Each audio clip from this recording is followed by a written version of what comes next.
Alright, what's poppin'? It's your boy Big Rich, Queens, New York City, where we get busy. Time for some business. Mob Story, Season 3. Ladies and gentlemen, come on in, wipe your feet on the rug, blow some smoke in the atmosphere. I got espresso in my cup, and I just threw some peanut butter cookie smoke in the air. Let's get right down to business. This article coming out of Costa Nostra News, and my boy Ed Scarpo. Salute to you, sir, and respect. Shocking, dangerous new evidence will free Vic Orena, former Colombo acting boss, lawyers allege. Ailing, former Colombo acting boss, Little Vic Orena, 86, who currently resides at FMC Devens, the federal prison in Massachusetts, may be in for a taste of freedom before shuffling off this mortal coil, because the firearms charge in his 1992 case has been tossed. Orena, who is wheelchair-bound and suffering from dementia, will have to be completely resentenced, and his lawyers are hoping to use this opportunity to successfully press for his release. According to a Daily News report by Noah Goldberg, when Orena is resentenced, his lawyers will argue that he has been rehabilitated. They also say that they will present newly discovered evidence that points towards Orena's innocence. Quote, an overriding factor here is Mr. Orena's age and medical condition, said David Scowen, Orena's lawyer, at a Monday hearing in front of Eastern District Judge Eric Committee. Scowen told the Daily News that new evidence includes previously unreported government misconduct related to the murder of Thomas Osera, a maid member of the Colombo family, that a top-ranked confidential informant, a disgraciad, permitted Orena's case. Scowen said this information is unbelievably shocking. It's stuff we never knew about that happened back then. In December of 1992, Orena was convicted of ordering the Osera murder after Osera allegedly skimmed Colombo's administration money and conspiring to murder members of the rival Colombo faction, aka the Persico Loyalists, who remained loyal to then-sitting and imprisoned boss Carmine Persico. Osera belonged to Colombo capo Pasquale Patty Amato's crew, and besides shylocking, he owned a restaurant in Merrick, Long Island called The Manor. In October of 1989, the police raided Osera's restaurant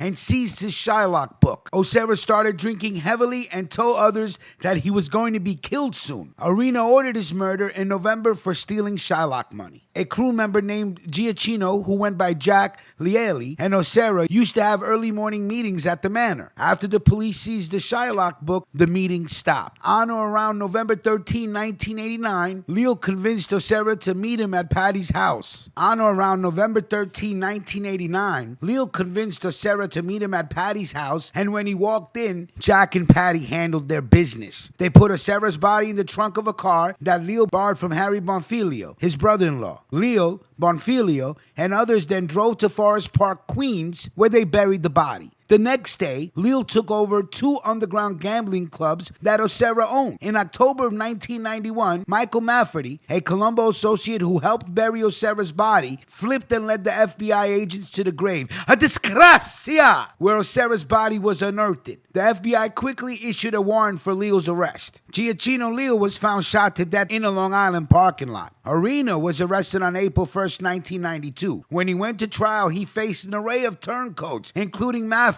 and Bonfiglio, Joseph Ambrosino, a Colombo associate, Alfonso Diarco, former acting Lucchese boss, Salvatore Sammy the Bull Gravano, former Gambino underboss, and Diane Montesano, Osera's girlfriend at the time of the murder. I'm going to have to say a disgracia to that whole list of names. During Orena's trial, the prosecution introduced wiretap recordings relating to the Osera murder and loan sharking records seized from Osera's restaurant and from an apartment used by 2 Orena associates. Also presented were numerous firearms seized at the home of Orena's girlfriend, where Little Vic was reportedly residing at the time of his arrest, including guns and ammunition. Hidden under a wooden deck in the backyard of the residence, about $60,000 in cash, a bulletproof vest, 3 beepers, and 3 mobile telephones. 3 beepers. Did you have a beeper? I know I had a beeper back in the days. The jury convicted Orena on all counts, and the district court sentenced Orena concurrently to life imprisonment for racketeering, life imprisonment for racketeering conspiracy, life imprisonment for Osera's murder, 10 years on each murder conspiracy count, 20 years on each loan sharking count, 10 years for unlawful possession of a firearm by a convicted felon, a consecutive 5-year sentence for the use and carrying of a firearm in relation to a crime of violence. The court also ordered Orena to pay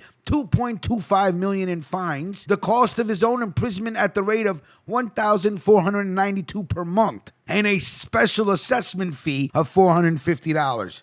Let's not forget that special assessment fee that these courts always charge.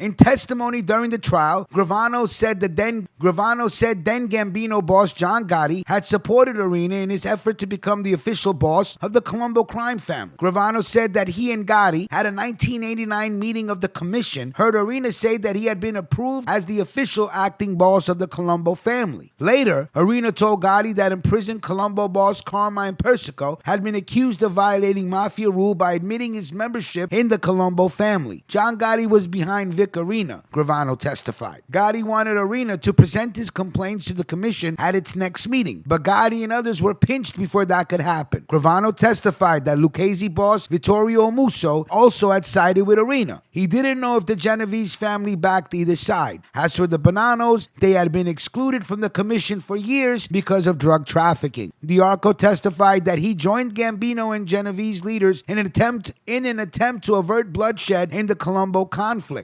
D'Arco said they summoned the two Colombo factions to secret meetings that prevented violence during the summer of 1991. The first slaying in the Colombo War took place in November of 1991. I have to ask though, how common is it that a prisoner has to pay for their own imprisonment? That's just I guess that's special treatment. You know what Big Rich says? He's in a wheelchair, he has dementia. Let him home, for crying out loud. First of all, I want to salute Ed Scarpo from CostaNostraNews.com. World famous. Salute to you, sir. And real quick, let's just go over these pictures so you guys know who's who. In this picture from left to right is William Wild Bill, Vic Orena, Benny Alloy, and Bobby Ross, right? And then this picture, because sometimes you guys want to know who the pictures are, is Bobby Ross, Anthony Casso, and Vic Orena. And then, of course, this last picture right here is Vic Orena traveling under heavy guard during the Third Colombo War. Now, who's this guy in the background over here by the door, right? Look at him. He looks like a suspect. I don't trust him already. I don't like the way he looks. Mob Story, Season 3. It's your boy Big Rich. Like, comment, and share. Subscribe. Tell a friend to tell a friend. Let me know what you're smoking on. We're creeping our way to that magical number of 15,000. We will talk soon. Salute.